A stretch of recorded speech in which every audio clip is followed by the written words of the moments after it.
Hello. Rajput वंश के पिछले वीडियो में हमने जेजाग भुक्ति के चंदेल या बुंदेलखंड के चंदेलों के बारे में अध्ययन किया था। आज जो हमारा टॉपिक है वो है कलचुरी वंश। कलचुरी वंश को चेद वंश भी कहते हैं। कलचुरी वंश या चेद वंश, और जो इनका शासन क्षेत्र माना गया है या कहा जाता है वो त्रिपुरी क्षेत्र को कहा जाता है। तो इन्हें ये भी कहा जाता है कि त्रिपुरी के कलचुरी या त्रिपुरी का कलचुरी वंश। कलचुरी वंश प्राचीन भारत का विख्यात वंश रहा है। महाभारत काल में भी हम कलचुरी वंश के शासकों के बारे में जानकारी पाते हैं, जैसे कि चेद वंश या कलचुरी वंश महाभारत काल में शिशुपाल इसी कलचुरी या चेद वंश का शासक रहा है। कलचुरी वंश को अभीर त्रैकुटक राजवंश भी कहते हैं, और इस वंश की स्थापना आभीर या उनको अहीर बोलते हैं राजा ईश्वर सेन ने किया था। तो इसका जो प्राचीन संस्थापक राजा है वो ईश्वर सेन को माना गया है, और इनको आभीर या अहीर भी कहते हैं। तो कलचुरी वंश के सबसे प्राचीन जो शासक हुए हैं या इस वंश की जो शुरुआत हुई है वो राजा ईश्वर सेन द्वारा की गई।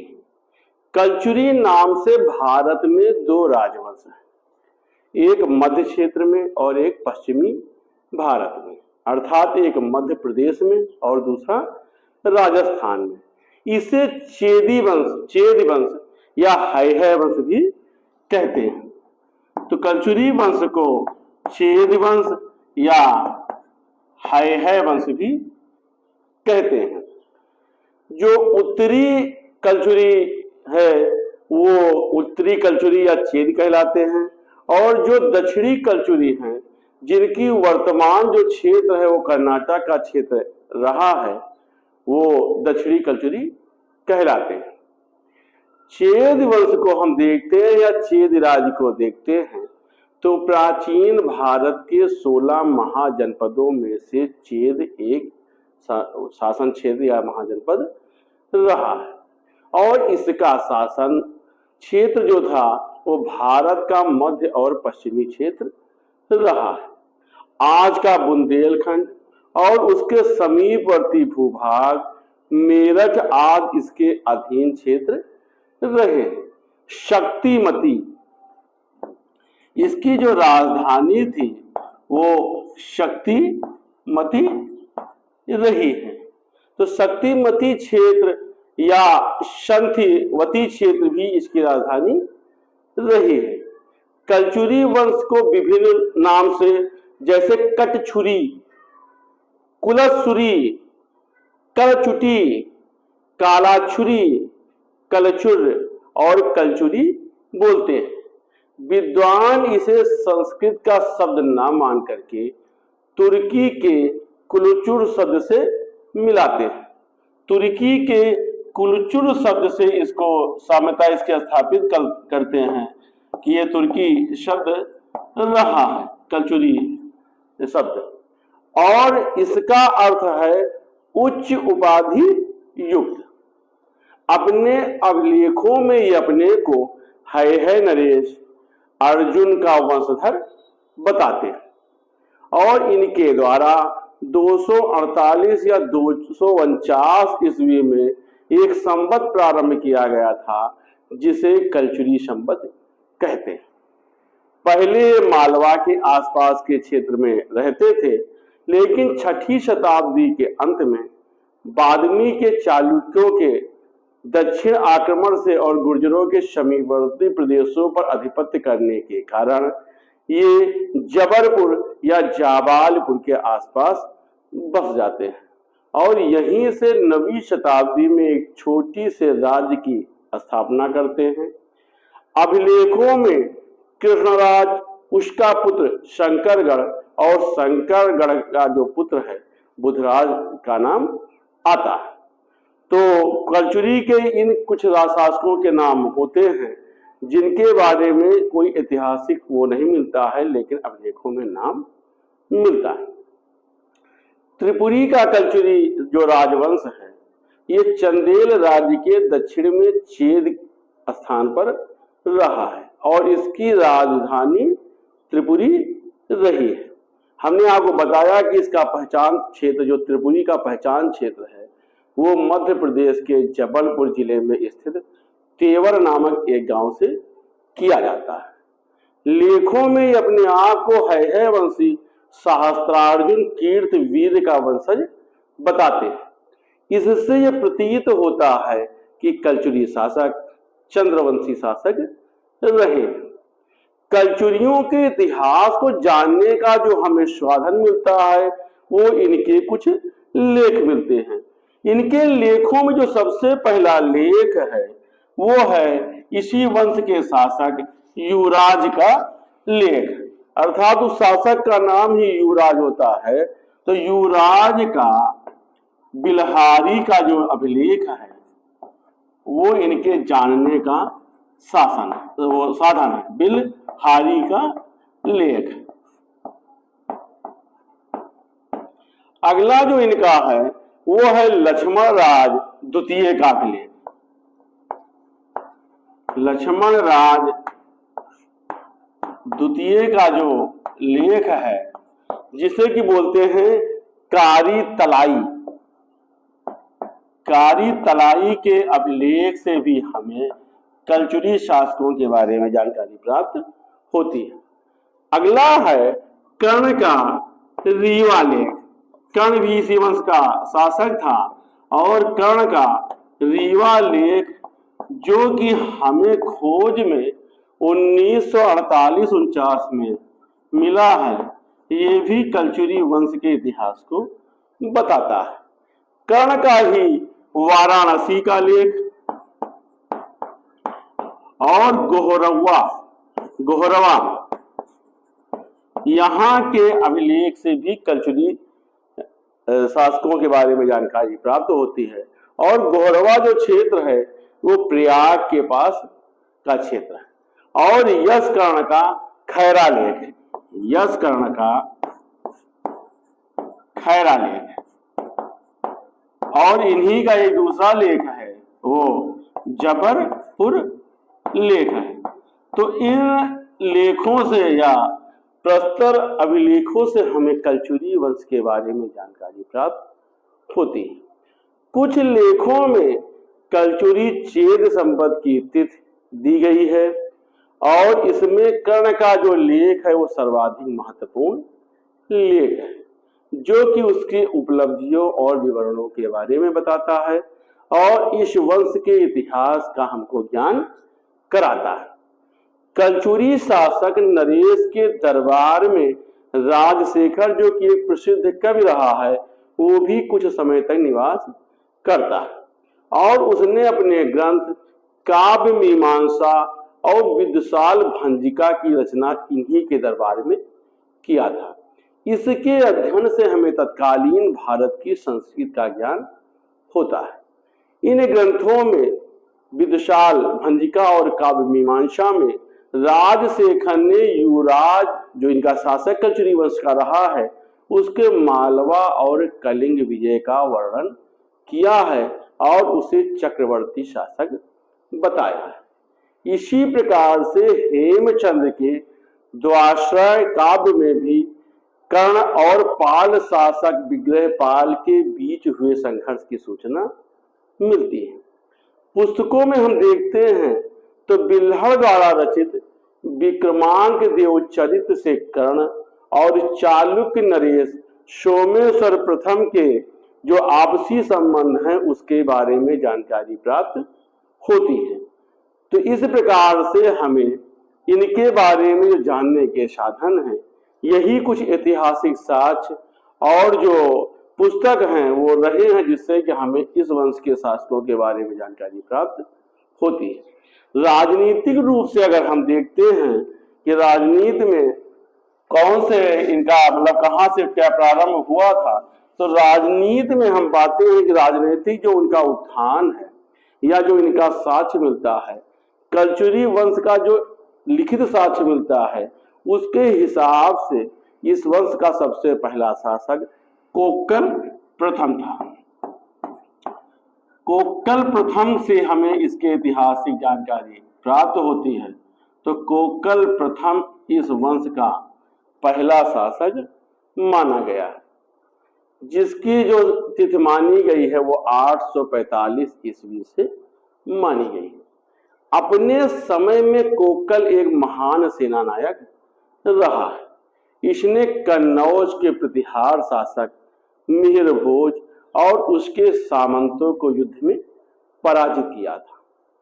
कोक्कल ने तुरुस्क, बंगाल और कोंकण के क्षेत्र में जो विजय प्राप्त किया था, उसका जिक्र युवराज के बिल्हारी लेख में किया गया है, जिसमें बताया गया है कि समस्त पृथ्वी को जीतकर उसने दक्षिण दिशा में कृष्णराज और उत्तर दिशा में भोज को अपने 2 कीर्त स्तंभों के बीच में स्थापित किया था।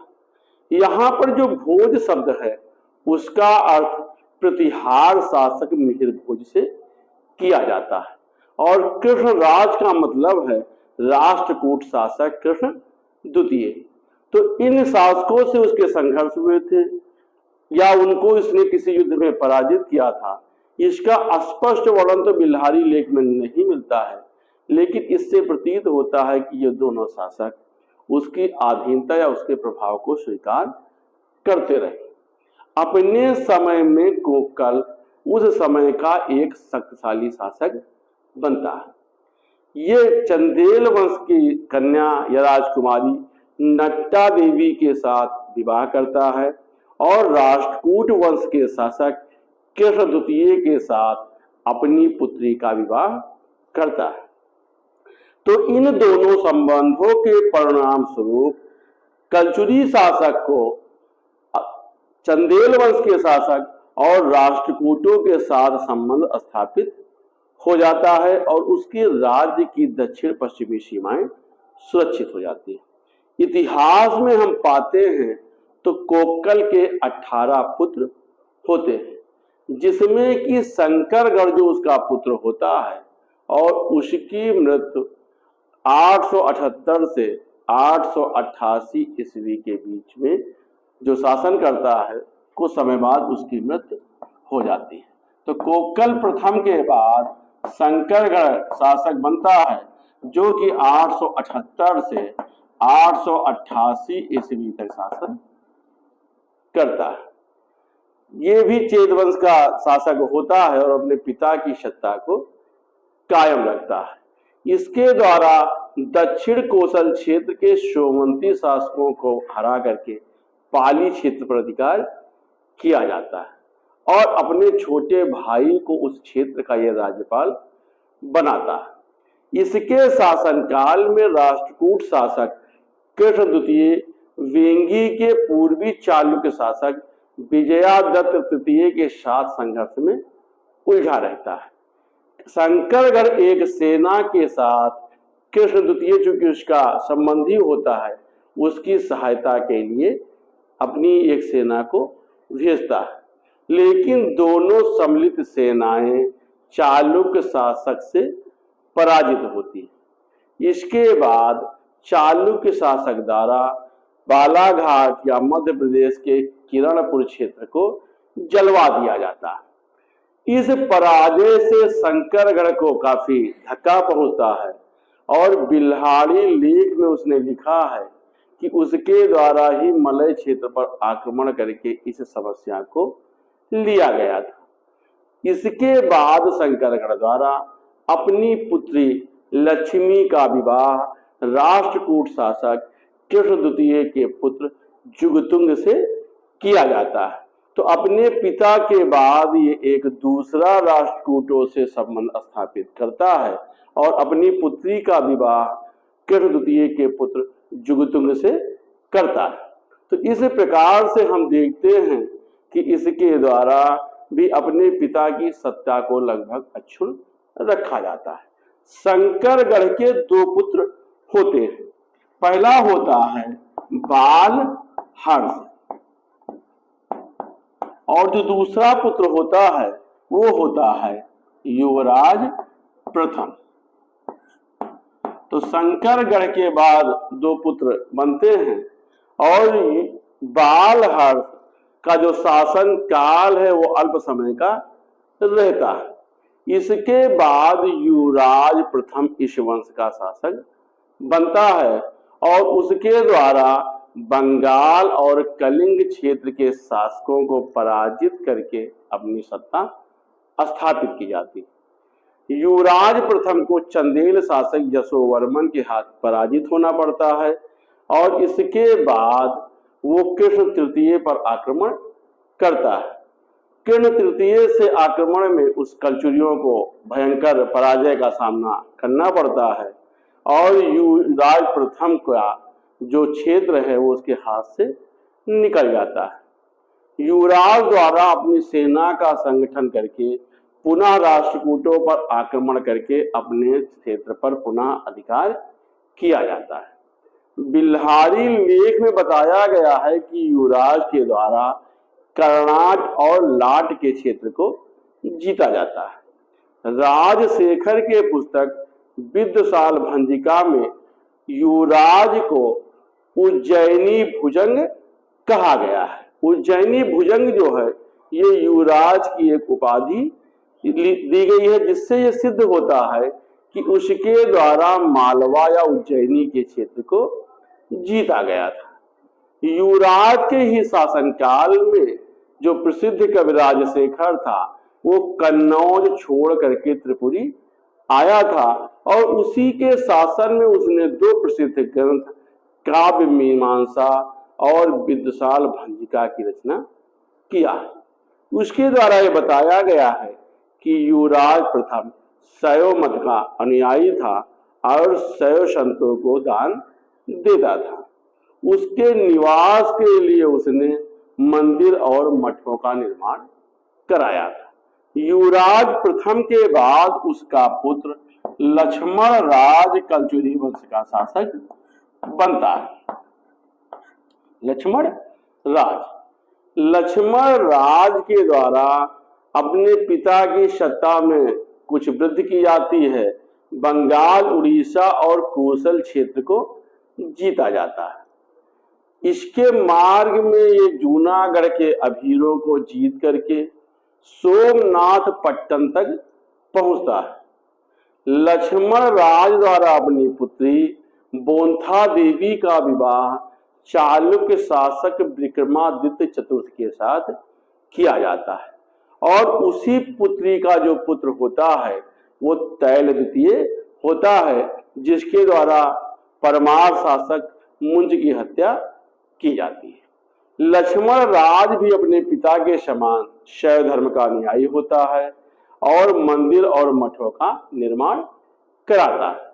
लक्ष्मण राज के दो पुत्र शंकरगढ़ और युवराज द्वितीय होते हैं। तो इसके जो पुत्र होते हैं वो होते हैं शंकरगढ़ और युवराज द्वितीय। युवराज द्वितीय इसके बाद इसका शासक बनता है, क्योंकि शंकरगढ़ का जो शासन है वो अल्प समय का रहता है और उसके बारे में कोई ऐतिहासिक साक्ष्य नहीं मिलते। ये एक निर्बल शासक होता है जिसे कि वेंगी के चालुक्य और दक्षिण के परमार मुंज के हाथों पराजय झेलनी पड़ती। त्रिपुरी पर कुछ समय के लिए परमार शासक मुंज का अधिकार होता है, लेकिन उसके हटने के बाद उसके मंत्री युवराज द्वितीय को हटा करके उसके पुत्र कोकल द्वितीय को शासक बनाते हैं। तो अब जो इस वंश का शासक बनता है वो बनता है कोकल द्वितीय, जो कि युवराज का पुत्र होता है। कोकल द्वितीय द्वारा अपने समय में कलचुरियों की शक्ति और मर्यादा को पुनः हासिल किया जाता है। कोकल द्वितीय के द्वारा गुजरात पर आक्रमण करके वहां के चालुक्य शासक चामुंड राज को पराजित किया जाता है। इसके द्वारा कुंतल और गौड़ शासकों पर विजय प्राप्त की जाती है और इसके द्वारा 1019 ईस्वी तक शासन किया जाता है। कोकल द्वितीय के पश्चात उसका पुत्र गांगेय देव इस वंश का शासक बनता है। गांगेय देव ये अपने वंश का शक्तिशाली शासक होता है और इसके द्वारा विक्रमादित्य की उपाधि धारण की जाती है। इसका जो शासनकाल है वो 1019 ईस्वी से 1041 ईस्वी का रहता है, अर्थात इसके द्वारा लगभग 22 वर्ष तक शासन किया जाता है।